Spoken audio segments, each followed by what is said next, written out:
Hello everyone, and welcome back to our adventure through the world of the Killer7 comic.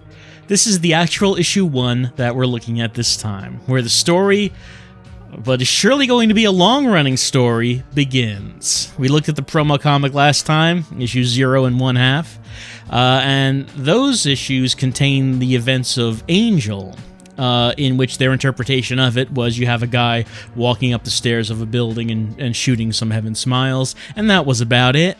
There really wasn't much else to it, and it didn't actually have a proper ending, but that's fine, that's okay, that was just the promo comic. Now we're actually beginning the comic book proper with issue 1, so I'm sure the quality is going to take a jump, it's going to get a lot better. You'll see. You're seeing it right now! With this cover. Look at the quality of artwork on this cover. Look at how good everyone looks on this. It's a foreshadowing of the enjoyment that is to come. The enjoyment that we're all gonna have. We have the entirety of the Killer7 on this cover, including Harmon in the back. Though there is a 9th character included, oddly. In the lower right, there's a character with 3 eyes. We haven't seen him in the game. And you know what? We won't see him in the comic either. What's he doing on this comic book cover? I don't know. He will eventually show up in the game, but I don't know what he was doing on the cover of issue 1. He wouldn't be showing up for a while. And since this comic stopped in the middle of the events of the game, it never actually covered the entirety of the game, we never actually see him in the comic. But we will see him in the game. It will be quite some time before that happens, however. Everyone else on this cover, however, you have already seen, so we are going on to the next page. I say that? There we go. Now, we're moving on to the next page. We got some credits telling us who put together this delight for us to enjoy. Sunset Part 1. Now, Issue 1 begins with the events of Chapter 2 of the game, Sunset. It doesn't go over Angel again, since I guess it already did that in the promo comic, even though it didn't finish it, but it's alright. We're going to start off with Angel, and we're going to start off with the backstory that it told us about in the animated intro. You remember that. Like, the text that you're seeing on the screen right now is basically the same thing that was in the animated intro. It says July 3rd, 1993, the day all international disputes were resolved. For some reason, this comic, the date is pushed back 5 years. Like, it was 1998. That was when all international disputes were resolved. I don't know why the timeline is pushed back 5 years in this comic. Pulled forward, pushed back. It's earlier. It's 5 years earlier than it is in the game. So, in the game it was 1998, in the comic it's 1993, but basically the same thing happened. All international disputes were resolved, world peace is happening, nuclear energy and air travel and the internet are all banned, because those are threats to world peace, because terrorism. So now we're moving on to the next page. New York City, headquarters of the International Ethics Committee. And I mean, I would have called that the UN, is what I would have called that instead. We're seeing the events that happened at the UN, in which we had this great celebration of the treaty that was being signed to eradicate all of the nuclear missiles in the world. There is no greater danger to the citizens of the world than these horrific gods of death. Speaking, of course, of nuclear weapons, but soon, very soon, there would be another threat to the world, aside from nuclear weapons. It's this. It's the Heaven Smile. It's there. Ha ha ha! It laughs. At the bottom of the screen, we could see world peace. No more world peace. Heaven Smiles have ruined it all. Oh, sorry. Kroom! That's what he did. He appeared, he went ha ha ha, then he went kroom! As he does. I mean, I don't know how else you were supposed to illustrate the sound effect of an explosion. But in this comic, it goes kroom, is how they go. Addressed to the General Assembly of the IEC by the Secretary General. So, We already know what the plan is. Every country is going to launch their missiles into the sky, and then other missiles are going to intercept them. We're going to see explosions in the air. It'll be beautiful. It'll be wonderful. It'll be a sight to see. It'll be called the fireworks. There will be absolutely no issues in terms of fallout or anything like that from the nuclear missiles being blown up above populated areas. Why would you even think that would happen? Come on. Come on. Here's the Secretary General saying how great this is going to be. And then someone like this guy in the upper right, he is so happy about the nuclear missiles being blown up that he is laughing. He's saying he, but oh no, in the lower left, he's transforming, and in the lower right, he's transformed into a Heaven Smile. Heaven Smiles have infiltrated the UN. The world is filled with hope. Not for long. Not for long, because that guy's about to go croom. We don't see him go croom, but he went croom. We saw it in the game. In the game, actually, you didn't have a guy transform into a Heaven Smile. There was just like a guy in a suit who smiled, and then he just exploded from there. But here, he does the full transformation. The attack of the UN, rattling the global community. But before we look at the global community, we need to look at one particular man in one particular community. The President of the United States is going to be reading some children a story called The Very Hungry Caterpillar. It seems familiar somehow. This whole situation, I don't know. Anyway, the President starts to read, "Once upon a time, there was a very hungry little caterpillar. He was so hungry, but then he is interrupted by the Secret Service." This, of course, is President Herbert Walker. That name might also sound familiar to some people. He is interrupted by the Secret Service. He is told what's happening, and one of the children is crying because the President stopped reading the story. He should have kept reading the story, clearly, to keep the children from crying, is what the President should have done in this circumstance. Now we're moving on to the inside of a car with the President and the Vice President and the Secretary of State. We are being told that it was a terrorist attack during the signing of the Nuclear Arms Elimination Treaty by Heaven Smiles, says the President, as we get a close-up of Condoleezza Rice's legs, which I wouldn't have thought I would have said about a comic book, but that's what we're getting right now. The President doesn't know what to do. He has pills in his hand.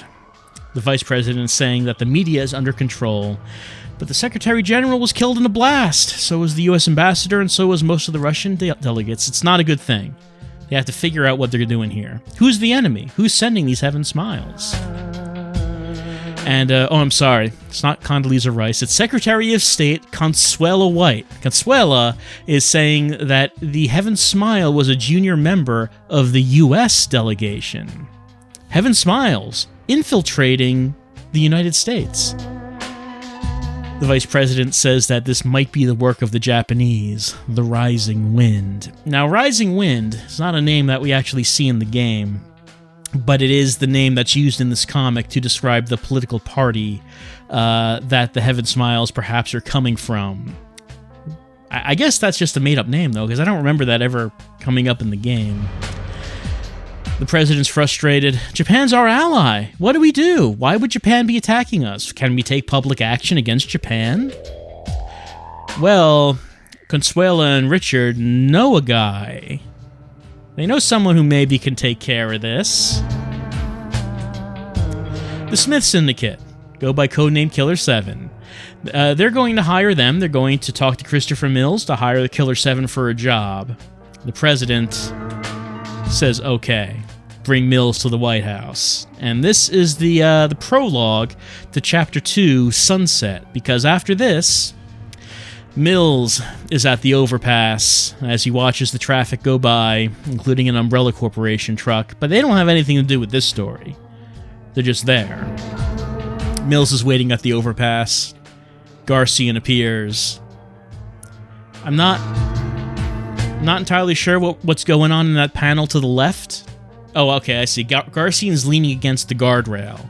For a second, I thought, like, the car door was open, and Garcian was, like, leaning against the inside of the open car door. Like, like this going on in the left panel. I don't think that's what's happening. I think he's just leaning against the overpass guardrail, which makes a lot more sense. Here's Garcian. They're talking. Christopher Mills giving Garcian the mission to go after Toru Fukushima. Now, they describe the situation as the work of the Rising Wind Party, an extremist right-wing political faction in Japan opposed to globalization. They refused to apologize for Japanese atrocities in World War II. Everyone in the world was on board for the anti-missile treaty except for them, which is kind of odd. I'm not sure why Japan would not be on board for an anti-missile treaty. Seems like they might like the idea of that. I don't know. Maybe no one having nuclear missiles. Maybe they'd be a fan of it. I don't know. But Rising Wind apparently is against this whole thing. We're going into Washington to Restaurant Fukushima. Ted Kennedy joke right here. He goes to Restaurant Fukushima. Who do they want dead? They want Toru Fukushima dead. Now, they describe him as being the middleman between the Rising Wind and the government, whereas in the game, Fukushima was the big man of the UN party, which was the majority party of Japan. So it's a little bit different here than it was in the game. Garcian wonders, why are they being sent for this job? It's a government job, so why don't government operatives get sent? Mills says that the US government don't trust their own people. Something's got them spooked. And I guess what's got them spooked is that the Heaven Smile that bombed the UN turned out to be a US representative. So, the president doesn't know who to trust. That's why they're going to Killer7, to an outside party who can handle this job, because they don't know. The president doesn't know if they can trust anyone who's actually working for the US government. So they're going to Killer7, and I guess that's the idea. In the game, I think the explanation was just that they were sending Killer7 because Killer7 are the only ones who can actually fight Heaven Smiles. But then again, would they have known that there were Heaven Smiles at the restaurant? Because you're there to kill Fukushima, but there was nothing in the job description about Heaven Smiles. The Heaven Smiles are there anyway, so I don't know. It's not a bad explanation in the comic, though, I guess. Mills tells Garcian that if he needs help, talk to Kasai. He used to be with Rising Wind, but then disassociated himself a few months ago.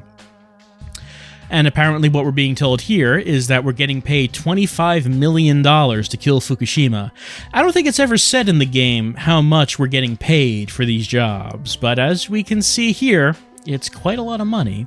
And I just want to emphasize right now, this middle panel of Garcian's face looking in concern and how incredibly elongated it is.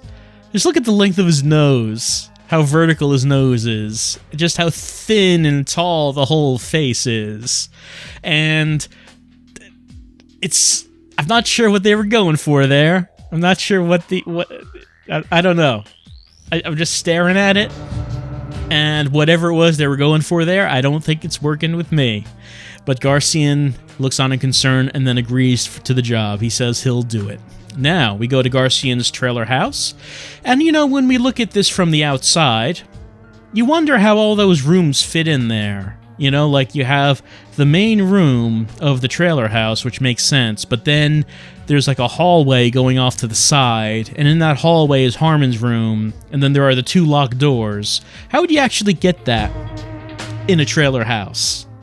I'm not sure, but you don't really think about it because you don't really see the outside of it in the game, aside from like a little drawing when you go to the map screen. Garcian enters his trailer house. He has one message. It's the message from Mills.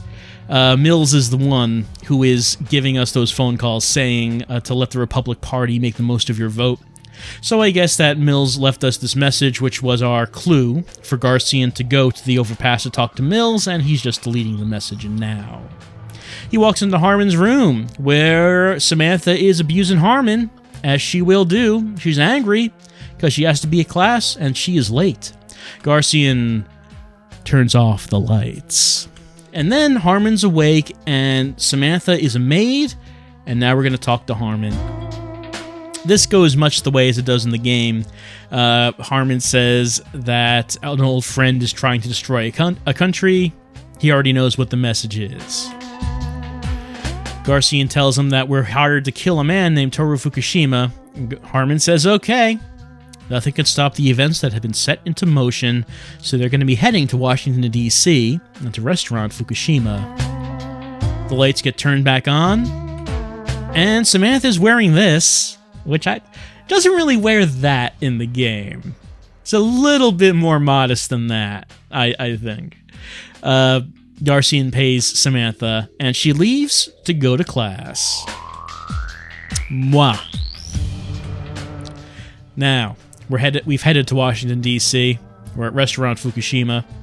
Garcian says, here we go. Garcian's case, a lot smaller than it is in the game, and that's just something that I noticed, that the scale of certain things here and there are kind of off. I mean, you might say that the artist was just maybe drawing things from a text description, maybe, but that case is definitely a lot bigger in the game. But here's Wazaru.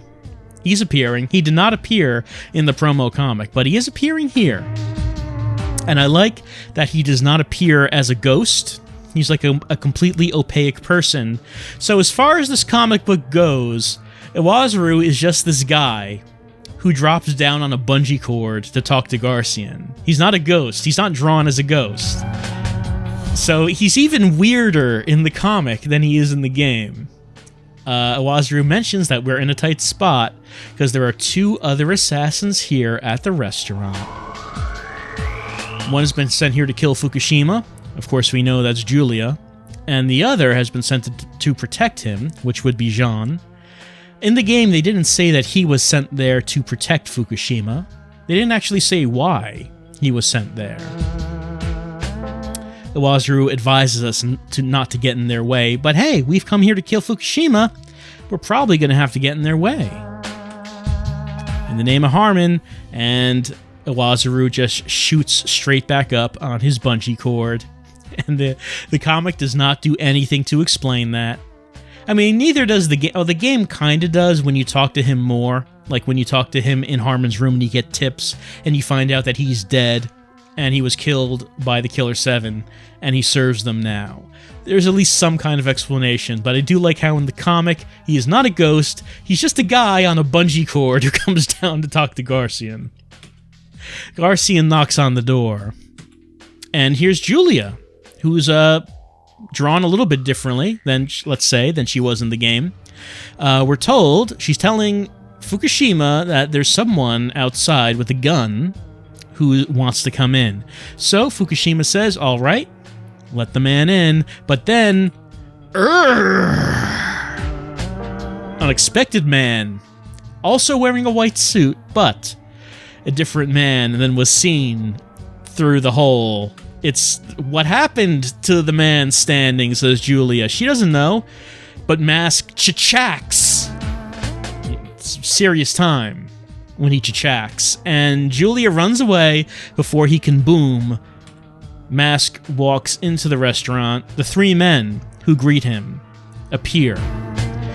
Though they're kind of drawn with a little bit less dignity than they are in the game, I would say. They ask how many in his party. He responds, 7. Clever. He wants to talk to the owner. What is this in regards to? I'm here to kill Mr. Fukushima. I like how mad he looks in this. I mean, that's what you would expect, but in the game, of course, he's very soft-spoken, and he's kind of calm. In this, he seems really pissed off, which is basically what you'd probably expect from a description of Mask to Smith. The waiters say that they'd be delighted to serve him, and they start laughing, ha ha ha ha, and they charge at Mask, and then croom! Poetic justice, just as the Heaven Smiles croomed at the UN meeting, now the Heaven Smiles themselves get croomed by Master Smith, and Mask stands over them with a pose that I'm not really sure what that pose is supposed to be. He is standing in the fiery wreckage of the Heaven Smiles with his grenade launchers smoking.